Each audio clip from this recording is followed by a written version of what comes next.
I am the founder of Chase Your Dreams Consulting, which offers strategy, business consulting, and SEO services for apparel companies.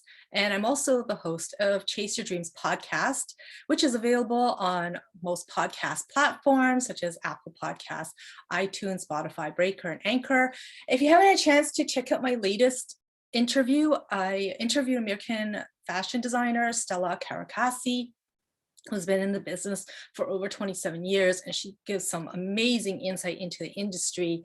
It's just real talk, like it's really amazing, it's powerful, and I really encourage you to have a listen to that if you're thinking of getting into this industry and this business. I've also been featured in the Vancouver Sun, a National Post, the Globe and Mail, and CBC Radio. So I always like to talk about, before you start a business, being able to validate your business idea, like if there is a need for your business. And this all starts with knowing who your ideal customer is. Like, this is so important, and I can't emphasize this enough to anyone who is starting is a business, not just a clothing business, but any business. I would say it all starts with knowing who your customer is and who it is that you want to serve, because it gives you the clarity of the product that you want to produce. Once you know who it is that you are creating the product for, then you'll have a lot more clarity around it, around the product that you design for them, and also around the messaging when it comes to marketing that product. Who is it that you are addressing it to? Who is it that you are selling to? Let's get into the top 5 questions that every entrepreneur should be asking. First, what's the reason for your business? Why does it exist? Number 2, who is your customer? And this is what I'm going to go over. I'm going to go over part of this today in this presentation, but I actually had a separate workshop that I did that talks about market research and defining your ideal customer and target audience. Number 3, what do you offer them? What is a product that you are solving? And number 4, investigate your market. So do market research and validate. Is there a need for your product, and what currently exists in the marketplace? Number 5, what is your business model? How are you going to market your product? What are your channels of distribution? These are probably 5 important questions that you should be asking when you are starting a business. So that's the starting point for any business, like I said, to validate your business idea. Ask yourself these questions, okay? And I actually go more in depth in a separate training that I have that talks about market research and that sort of thing. This is the Boss Up checklist. I had given you a link to download this checklist of 18 essential must-dos to run your business like a boss. And so I put this checklist I put together for emerging designers and new business owners when they are starting a fashion company, a clothing company, a clothing brand. So I really encourage you to go through this checklist. And even if you have been in business for a while, it's always just good to go back and to review things and go through the checklist and see, okay, what things can you check off, or what things do you actually need help with? And I'm just going to touch briefly here about target market, who your audience is, and knowing who your ideal customer is in terms of doing market research.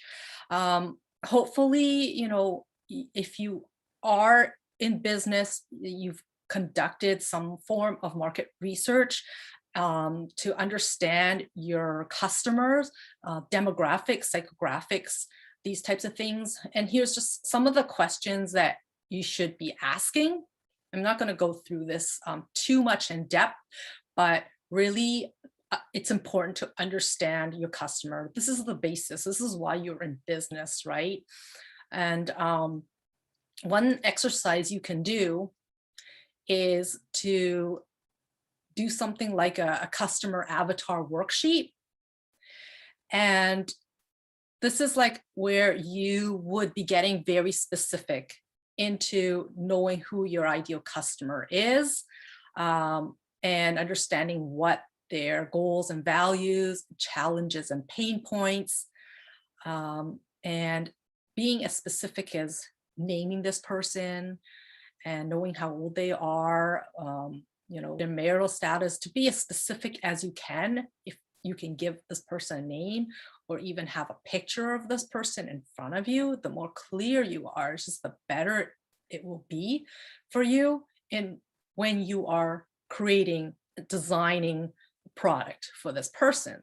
Because ultimately, I like to say that you're not creating a product, but you're solving a problem, right? And the more clear you are as to what problem you are solving, the better you're able to connect and with your customers through all your messaging and every like touch point that goes into it, right?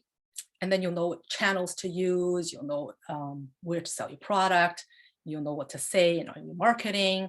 It just all comes back to this person. And even when I do like SEO, search engine optimization for my clients, I always ask my clients to fill out this sheet for me so I understand the person who's buying your products. Okay. And that way I can understand their behaviors, their purchasing, patterns, that sort of thing. So here's an example of a complete customer avatar worksheet. So if you haven't done one, this is what it would look like if it's all filled out. For example, I did a, kind of a hypothetical company called Comfy's Loungewear Co., which is a line of, sustainable women's loungewear. And I created a buyer persona, a customer avatar. They're all pretty much the same. They mean the same thing, okay, for this person, okay? So get that clarity, like, bottom line is be clear on what you sell to your customers.